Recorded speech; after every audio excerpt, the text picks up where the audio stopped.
आशा करता हूँ आप सभी अच्छे होंगे। आज हम पढ़ेंगे पर्णविल्कन। बायो का बहुत छोटा सा टॉपिक है, लीव एब्सेशन, और 11th 12th में भी आता है, आगे आपके बीएससी एग्जाम में भी ये इंपॉर्टेंट है। तो एग्जाम में पर्णविल्कन इंपॉर्टेंट टॉपिक है, तो आपको यहाँ से ध्यान से सुनना है। तो इसकी परिभाषा सबसे हम अगर देखें तो पत्तियों की तनी से अलग होने की प्रक्रिया विल्गन क्षेत्र बनने के साथ होती है। तो पत्तियों की तनी से अलग होने की जो प्रक्रिया होती है उसे हम बोलते हैं पर्णविल्कन। ठीक है, क्या बोलते हैं इसे? पर्णविल्कन। और ये एक विशिष्ट मौसम में होता है, जैसे आप देखते होंगे आपके आसपास पतझड़ के समय पे ज्यादातर पत्तियां तने से अलग हो जाती हैं, तो ये विल्गन की प्रक्रिया के द्वारा होता है। लेकिन कई बार एथाइलिन हार्मोन की वजह से भी इसे जल्दी प्रेरित कर दिया जा सकता है। यहाँ पर कोई पोषक तत्वों की कमी से है तो भी आपकी पत्तियां समय से पहले गिर सकती है। नेचुरली गिर रही हैं तो उससे तो कोई दिक्कत है नहीं। तो पत्तियों की तने से अलग होने की प्रक्रिया विल्गन क्षेत्र बनने के साथ में होती है। तो यहाँ पे आप अगर डायग्राम देखें तो ये डायग्राम है एब्सेशन ऑफ लीफ स्ट्रक्चर का। पहला जो ए डायग्राम है ये एब्सेशन जोन दिखा रहा है पेटियोल में, यानी पर्णवृंत। दूसरा जो है ये मैग्नेटिक व्यू दिखा रहा है आपकी सेपरेशन लेयर को दिखाते हुए। तो तीसरा जो आपका डायग्राम है इसमें a portion of petiole magnified to show separation and protective layer, यानी कि इसमें वेस्कुलर मंडल के साथ में आपको सेपरेशन लेयर और प्रोटेक्टिव लेयर दोनों दिखाई दे रही हैं। हमेशा एग्जाम में हमें कंफ्यूजन रहता है पर्णविल्कन में सेपरेशन लेयर क्या है और यहाँ पर आपकी प्रोटेक्टिव लेयर क्या है। सबसे पहले आपको पत्ती की संरचना समझ में आना चाहिए। देखिए पत्ती है आपकी, ये आपकी क्या है? पर्णाधार है, ये पर्णवृंत है। ठीक है, ठीक है, ये क्या है? पर्णवृंत। ये पर्णफलक है, लेमिना जैसे आप बोलते हैं, और ये क्या है? पर्णाधार। तो जब पर्णाधार से ही ये आपका तना है, तो पर्णाधार मेन पोर्शन है जिससे वो तने से जुड़ी रहती है। पर्णवृंत पर्णफलक को और पर्णाधार को जोड़े रखता है। ठीक है, तो पर्णवृंत पर यहाँ वाले हिस्से पर, इस वाले हिस्से पर एक पतली सी खांचदार परत के रूप में यहाँ पे दिखाई देती है। सबसे पहले जब विल्गन शुरू होता है उस टाइम पे यहाँ पे एक खांच दिखाई देती है पर्णवृंत के, ऐसा जो पर्णाधार से वो अटैच होता है इस वाले स्थान पे। ठीक है, तो यहाँ पे जो खांच होती है इस क्षेत्र की विशेषता होती है कि इसमें मृदु तक बहुत अच्छा खासा होता है। इसमें मृदु तक यानी कि पैरेनकाइमेटस टिश्यू बहुत ज्यादा होते हैं, जबकि यहाँ पे कॉलेनकाइमा और स्क्लेरेनकाइमा यानी कि स्थूल कोणों तक और ध्रुवों तक इन दोनों का अभाव पाया जाता है। तो ये मान लीजिए आपकी क्या है? पेटियोल है, पर्णवृंत है, और यहाँ पे खांच बनेगी। ठीक है, जिससे आप बोलते हैं, क्या बोलते हैं उसे? Separation layer. ठीक है, और ये एब्सेशन जोन है जहां पे आपका विल्गन शुरू हुआ है। सेपरेशन लेयर पहले बनती है जिसे आप बोलते हैं सुरक्षात्मक परत। सॉरी, ये आपके सेपरेशन लेयर है, अलग बिलगाव वाली अलग, और प्रोटेक्टिव लेयर इसे सुरक्षात्मक परत कहते हैं। अब हम आगे आए, हमारा अगला डायग्राम देखें तो यहाँ पे भी और अच्छे से क्लियर होगा कि इस क्षेत्र में पत्ती की गिरने से पहले जो आपका क्षेत्र बना है एब्सेशन जोन है, इस क्षेत्र में पत्ती की गिरने से पहले दो भाग आपको दिखाई देंगे। एक तो होता है सेपरेशन लेयर, तो यहाँ पे आपको दिखाई दे रहा है सेपरेशन लेयर। ठीक है, ये सेपरेशन लेयर है जो आपको दिखाई दे रहा है, और एक होता है आपके प्रोटेक्टिव लेयर। इसके जस्ट नीचे इस तीसरे वाले डायग्राम में देखिए, ये आपकी सेपरेशन लेयर है, और इसकी जस्ट नीचे की तरफ जो दूसरी लेयर है वो कौन सी? आपकी प्रोटेक्टिव लेयर है, और ये सेपरेशन लेयर है। तो इसमें एक तो प्राथमिक परत होती है और एक होती है द्वितीयक परत।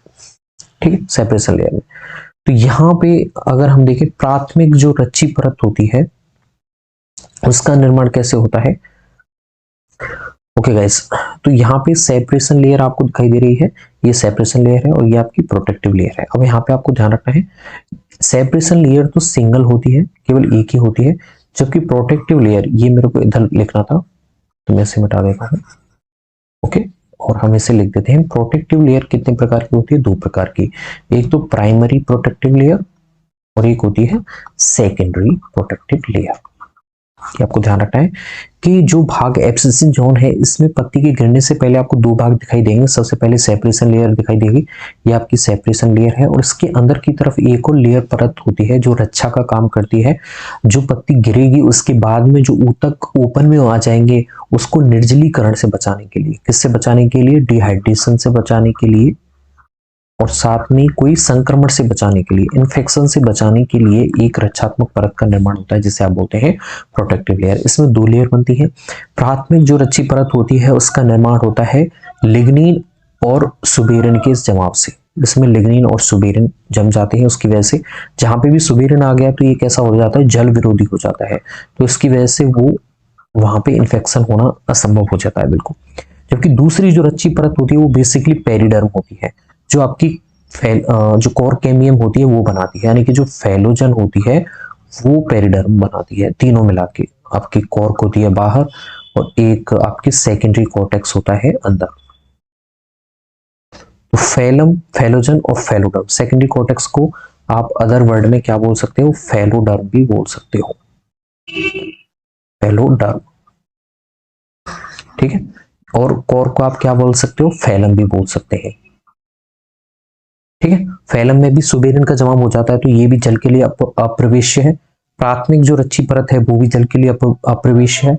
तो बाहर से अंदर की तरफ आपके बिलगन शुरू होता है, तो आपको ध्यान रखना प्राथमिक रच्ची परत में लिग्निन और सुबेरिन का जमाव हो जाता है। द्वितीयक रच्ची परत है वो पेरिडर्म का निर्माण करती है।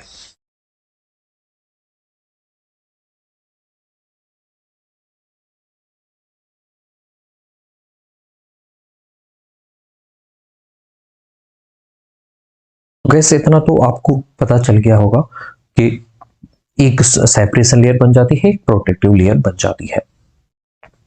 इसके बाद में हम और आगे देखें तो क्या क्या चेंजेस आपको देखने को मिलेंगे यहाँ पे। तो ये इंपॉर्टेंट पॉइंट्स हैं जो आप अपने एग्जाम को ध्यान में रखते हुए, आपके बीएससी के एग्जाम में भी ये आता है प्लांट एनाटॉमी वाली बुक में, तो यहाँ पे ये आपको पॉइंट लिख लेने हैं, चाहे आप 12th के स्टूडेंट है चाहे आप ग्रेजुएशन के स्टूडेंट है। ये आपके लिए इंपॉर्टेंट चीज है कि पत्ती में विल्गन सामान्यतः बाहर से अंदर की तरफ शुरू होता है, वाहिका में टाइलोसिस बन जाते हैं।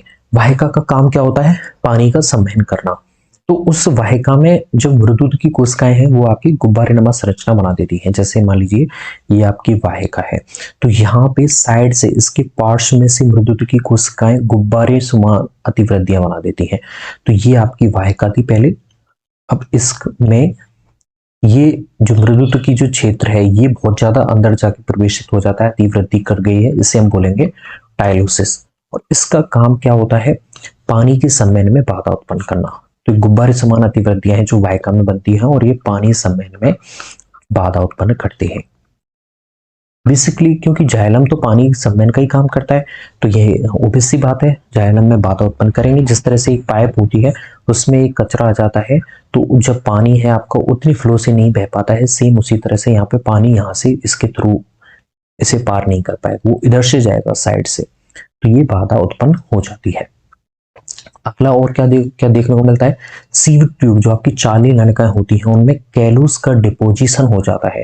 कैलूस होता है और उसका जमाव हो जाता है सीव ट्यूब में। चाली नलिकाएं होती हैं जो खाने का संवहन का काम करती हैं, तो वहां पे भी बाधा उत्पन्न हो जाती है।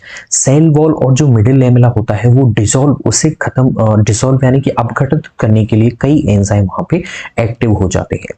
कई एंजाइम एक्टिव हो जाएंगे जो आपकी मिडिल जो लेमेला होता है, जो कैल्शियम वो मैग्नीशियम पैक्टेट से मिलकर बना होता है, उसे ये अपघटित करने के लिए आ जाते हैं।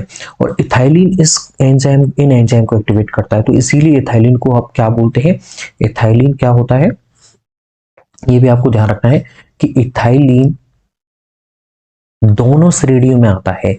ये प्लांट की ग्रोथ को इंक्रीज भी करता है और कुछ काम ये विरोधी वाले भी करता है, संदमित कर रहा है। क्योंकि अब यहाँ पे आप देख रहे हैं इसका काम ये क्या कर रहा है, संदमन का काम कर रहा है, क्योंकि ये ऐसे एंजाइम को एक्टिवेट कर रहा है जो विल्गन को प्रेरित कर रहे हैं। तो पत्ती के टूटकर गिरने से पहले उसका जिलेटाइजेशन हो जाता है, ठीक है। और जिलेटाइजेशन होने के बाद में, गिरने से पहले उसका जिलेटाइजेशन हो जाएगा ताकि दूसरे जो आंतरिक जो संवहन ऊतक है वहां तक संक्रमण नहीं फैले। और जो आपकी प्रोटेक्टिव लेयर होती है, जैसे मान लीजिए ये आपकी कौन सी लेयर थी, ये आपकी सेपरेशन लेयर थी, और ये अंदर की तरफ इसमें कौन सी लेयर है, ये प्रोटेक्टिव लेयर है, प्रोटेक्टिव लेयर है, ये सेपरेशन लेयर थी।